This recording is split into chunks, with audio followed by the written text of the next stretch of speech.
અમુક કારણોના લીધે તે આપણે સમસ્યાના લીધે તે વિડીયો અચાનક ઊભો રાખવો પડ્યો હતો અને તે 7 મિનિટનો વિડીયો છે એટલે કે તે પાર્ટ ટુમાં વિભાજિત કરવામાં આવ્યો છે.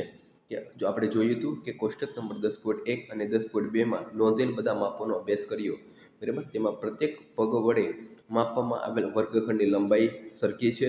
શું બધા વેદ દ્વારા માપવામાં આવેલી ટેબલની લંબાઈ સરખી છે? કદાચ આપણે પરિણામ કેવું મળી શકે છે? ભિન્ન ભિન્ન હોઈ શકે છે.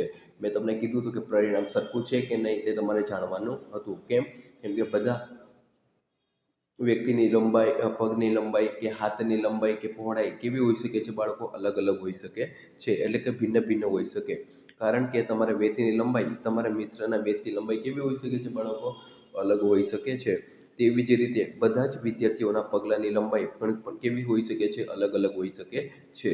જેથી તમે વેત અથવા પગલાંની લંબાઈ દ્વારા માપેલ અંતર કોઈ વ્યક્તિને બતાવો છો ત્યારે તે વાસ્તવમાં સમજી શકતો નથી કે તે ચોક્કસ લંબાઈ કેટલી ધરાવે છે, બરાબર. આપણે જે પગના વેતથી અને પગલાંથી અને જે વેતથી આપણે શું બનાવ્યું હતું?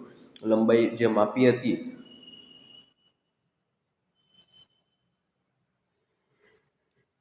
બરાબર. અને તે અંતર કોઈ વ્યક્તિને આપણે બતાવીએ કે આની આ વર્ગખંડની અથવા આ બેન્ચની લંબાઈ એટલી છે, તો તે વ્યક્તિ સમજી શકતો નથી. કેમ? કેમ કે તે ચોક્કસ કેટલી લંબાઈ ધરાવે છે. કારણ કે વાસ્તવિક લંબાઈ જાણવા માટે વેત અથવા પગલાંની લંબાઈ શું છે? જાણવી આવશ્યક છે.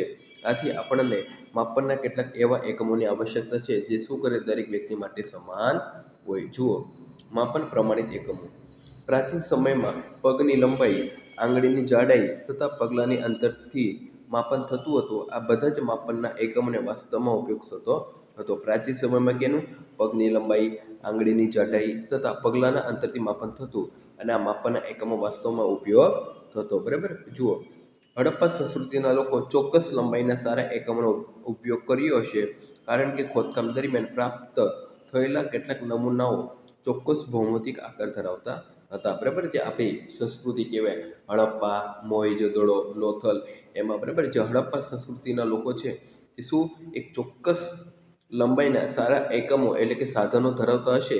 કેમ કે આપણે જે ખોદકામ દરમિયાન જે પ્રાપ્ત થયેલા કેટલાક નમૂનાઓ ચોક્કસ કેવા ભૌમિતિક આકારમાં જોવા મળેલા છે. કોણીથી આંગળીઓનો છેડા સુધીનું અંતર ક્યુબિટ એટલે કે 18 ઇંચ કે જે પ્રાચીન ઇજિપ્તના લોકો ઉપયોગ કરતા હતા, તેને વિશ્વના અન્ય દેશોએ પણ માન્યતા પ્રાપ્ત હતી, બરાબર.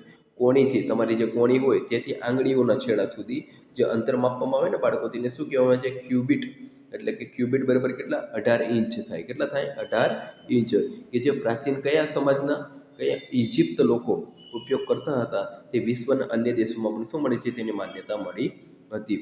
વિશ્વના વિભિન્ન ભાગોના લોકો લંબાઈના એકમ સ્વરૂપે ફૂટનો ઉપયોગ કરતા હતા, બરાબર. વિશ્વના જે વિભિન્ન અલગ અલગ ભાગના લોકો છે તે લંબાઈ માટે કેનો એકમ સ્વરૂપે ફૂટનો ઉપયોગ કરતા અને અલગ અલગ વિસ્તારોમાં ફૂટની લંબાઈ થોડી થોડી કેવા જોવા મળતી? અલગ અલગ જોવા મળતી. કેમ કે જુઓ, અલગ અલગ વિસ્તારમાં એટલે કે અલગ અલગ જે વિભિન્ન દેશ હતા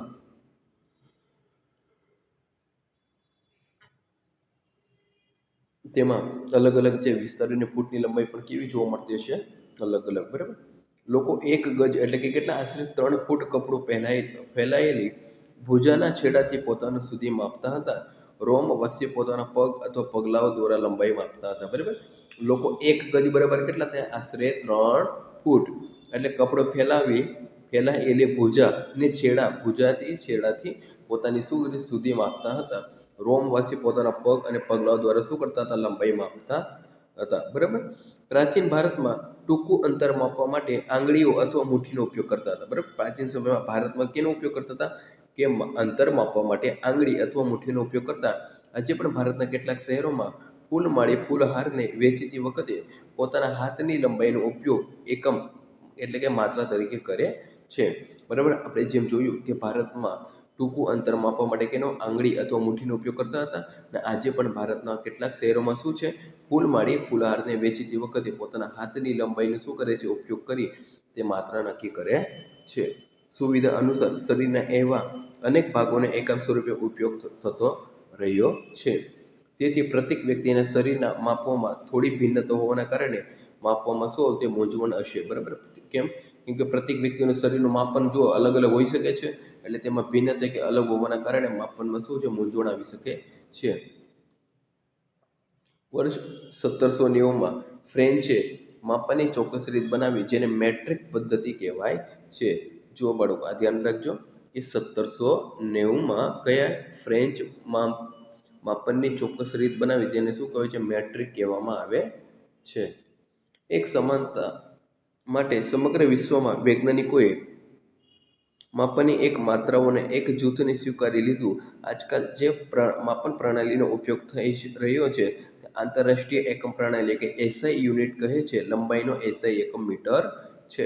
બરાબર. એક સમાનતા માટે સમગ્ર વિશ્વમાં શું કર્યું, વૈજ્ઞાનિકોએ એક માપનની એક માત્રાનો એક જૂથને શું કરો, સ્વીકાર કરી લીધો.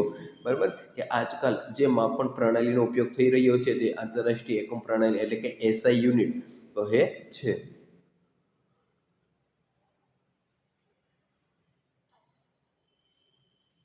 એટલે કે લંબાઈનો એસઆઈ એકમ કેટલો છે, મીટર છે. 10.6માં મીટર પટ્ટી બતાવવામાં આવી છે.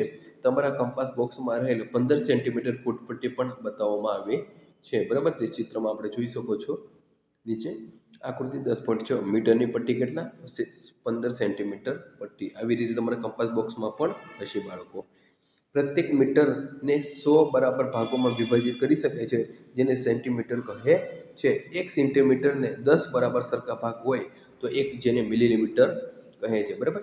પ્રત્યેક મીટરને શું કહેવાય છે, કેટલા ભાગોમાં વિભાજિત કરવામાં આવે છે બાળકો, 100 ભાગોમાં વિભાજિત કરી શકાય જેને સેન્ટીમીટર બરાબર એટલે કહે છે. અને એક સેન્ટીમીટર બરાબર કેટલા મીટર ભાગ થાય, 10 બરાબર સરખા ભાગ થાય જેને મિલીમીટર કહેવાય. એટલે કે 1 મીટર બરાબર 100 સેન્ટીમીટર, તો 1 સેન્ટીમીટર બરાબર કેટલા થાય, 100 મિલીમીટર. જો 1 મિલીમીટર એટલે કે 100 સેન્ટીમીટર અને 1 સેન્ટીમીટર એટલે કે 100 મિલીમીટર. બરાબર. ફરીથી જોજો કે 1 મીટર બરાબર કેટલા થાય છે, 100 સેન્ટીમીટર. બરાબર. તો એવી રીતે આપણે 1 સેન્ટીમીટર ગોતવું હોય તો કેટલા મળે, 100 મિલીમીટર મળે છે. કેમ કે આ નીચે કીધું છે ને કે પ્રત્યેક મીટરમાં કેટલા 100નો બરાબર ભાગોમાં વિભાજિત થાય છે અને તેને સેન્ટીમીટર કહે. અને 1 સેન્ટીમીટર બરાબર કેટલા ભાગ કરવામાં આવે, 10 સરખા ભાગ કરવામાં આવે છે. લાંબા અંતરને માપવા માટે 1 મીટર એક સુવિધાજનક એકમ નથી. એના માટે આપણે એક મોટા ભાગે ઉપયોગ કરીએ છીએ જેનો શું કહેવામાં છે, કિલોમીટર. એટલે 1 કિલોમીટર બરાબર કેટલા થાય, 1000 મીટર કહેવામાં આવે છે. હવે આપણે આપણી બધી માપન પ્રવૃત્તિઓમાં એકમ માત્રાનો ઉપયોગ કરીને પુનરાવર્તિત કરી શકીએ છીએ કે લંબાઈનો એસઆઈ એકમમાં માપી શકીએ છીએ. બરાબર. હવે આપણે શું કરશું કે માપન પ્રવૃત્તિમાં એકમને માત્રાનો ઉપયોગ કરીને પુનરાવર્તિત કરી શકીએ અને લંબાઈને એસઆઈ એકમમાં શું કરી શકીએ, માપી શકીએ છીએ. એવું કરતાં પહેલાં આપણે અંતર અને લંબાઈના માપનની સાચી રીત જાણવી આવશ્યક છે. બરાબર. લંબાઈનું માપન, સાચું માપન બરાબર અહીંયા લગી આપણે રાખીએ. ઓકે. વિડીયો સારો લાગ્યો હોય તો લાઈક કરજો, શેર કરજો અને સબસ્ક્રાઈબ કરજો. બરાબર. આ અમુક કારણોના લીધે આ પાર્ટ 3માં વિડીયો બનાવવો પડ્યો હતો. ઓકે. Thank you. જય હિન્દ, જય ભારત.